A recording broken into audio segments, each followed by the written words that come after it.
Nothing like the church bells, eh? Last week we talked to Valia from the Longworth Bell Restoration Project. Now, the bells there have not rung since 1922, and Valia wanted to change all that, so she organised a trip to raise money.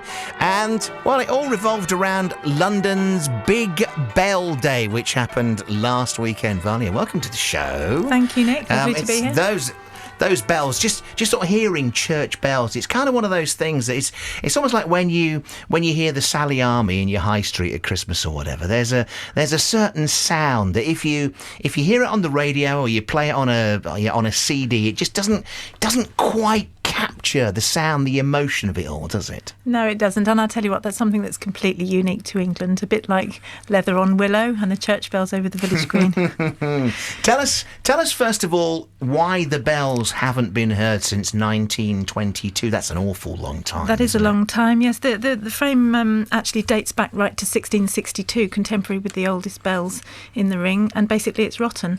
And I think after the First World War, when the tower captain was killed, there was just no money to be able to restore the bells, and they've sat derelict ever since. Very sad. Yeah. When you say it was just rotten, what is it? Just sort of rusty? What actually happens to a bell to make it? No, it's not. It's not the bell. Well, it's not really the bells. The frame is timber, massive timbers, and where they go into the wall. They're rotten where they go into the mortar. They have had a woodworm in the past.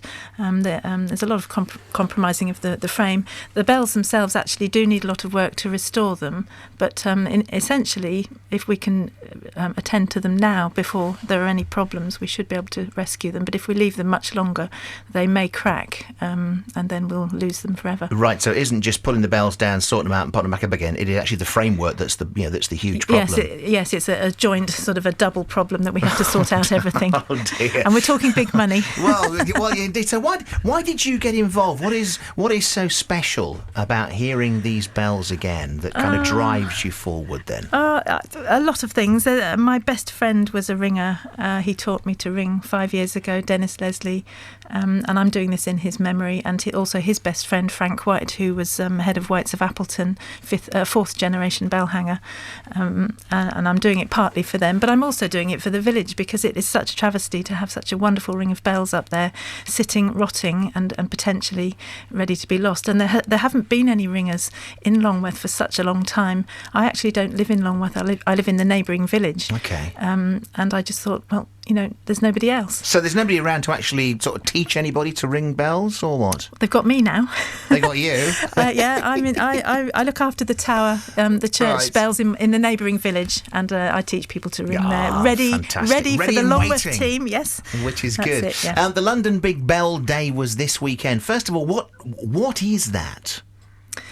It was my way of reaching out to the community and saying to them, come on, if you want to know about bells, let's do it big, and let's find out some of the biggest and most famous bells in the world, in fact, and let's go and have a look at them. I mean, you can't actually do that, but I knew people.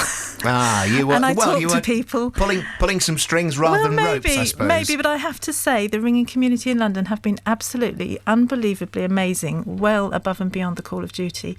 And they really wanted to help Longworth, and they said, we will do something extraordinary and do something that we've never done before, and we'll never do again. Right, so you were seeing bells at the weekend that the general public would not be able to see? Not generally, no, not in the way that we did it. It was phenomenal. We went to St Paul's Cathedral. We went up into the belfry, and not only did we see the bells in the belfry, but we saw them while they were ringing. That must be quite loud. Very loud. Earplugs. 12 bells, 12 ringers came in and rang for us. The bells of St Paul's Cathedral rang for Longworth. The bells of St Mary le Bow, the great bell of Bow. Yeah. That's the Cockney bell. Well, yes, born within the sound of Bow bells. That's right, yeah, the one that said, turn again Whittington, Lord Mayor of London. That bell and Bow bells, the most famous ring of bells in the world, rang for Longworth. It was absolutely phenomenal. How fantastic. How many people were part of this, phenomena, I Just suppose? under 60 of us went on an amazing coach. In fact, the coach operator was so excited, Tappins, they were so excited about the trip, they actually gave us a sponsorship as well, which was superb. So everybody was excited. Yeah. And then we went down to Whitechapel Bell Foundry, and we had a tour around the foundry, and we learnt how church bells were made, because it's, if you're going to teach people and show people about church bells, you've got to do all of it. Yeah, it's not just course. about, people think it's you know, like about pulling ropes and things, but it's not. There's so much history there. Because all I know about bell ringing is like you pull the rope, but don't forget to let go at the right moment, or else you'll be up in the belfry yourself. It is a bit like that, I guess. Well, it's kind of. The important thing is that to get the Longworth bells ringing again, you need money. We do. And how much is, because you say it's not just about the bells, it's about the, you know, all sort of the framework and all, you know, all the wood is rotten. So how much were you looking to raise? We need around about £120,000. It could be a little bit more than that, but that's the sort of figure that we're looking at, which for a community of 600 seems a daunting figure. It does seem an incredibly daunting figure. I'll tell you what, the community have been amazing. I started all this off. We had a fantastic festival of bells for the launch. Mostly, lots of ringers came from all over the place to help us out. And since then, the community have become very inspired, and they keep putting on events. A couple of ladies had a bridge morning and raised us £1,000. You know, we've had a snowdrop day. We've just had so many events. We've just had a murder mystery in the village hall. It's all raising money for us, and we're doing fantastically. So we're now up to £35,000. Which is a sterling effort. It in really 6 is, months, which is fantastic. Yeah, in 6 months, that is fantastic. So have you set yourself a sort of a time target? I know there's a financial target, but are you hoping maybe in the next couple of years there may be enough to get the process? You know, I'm going to be really naughty now, working? because I did have a target which may or may not be possible. Possibly not, but it would have been a lovely thought. The last tower captain was actually killed in World War One.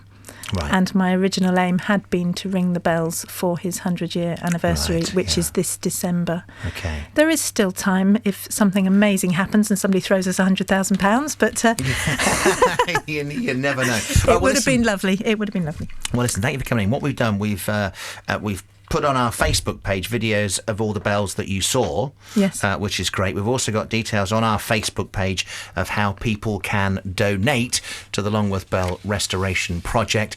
And Valia, good luck with that target. Thank you so much. Thank you for coming in to tell us all about it. Appreciate it. And I'll tell you what, your listeners are so lucky to hear about it, because it was a wonderful day. Thank you. Oh, fantastic. Thanks so much indeed for coming in.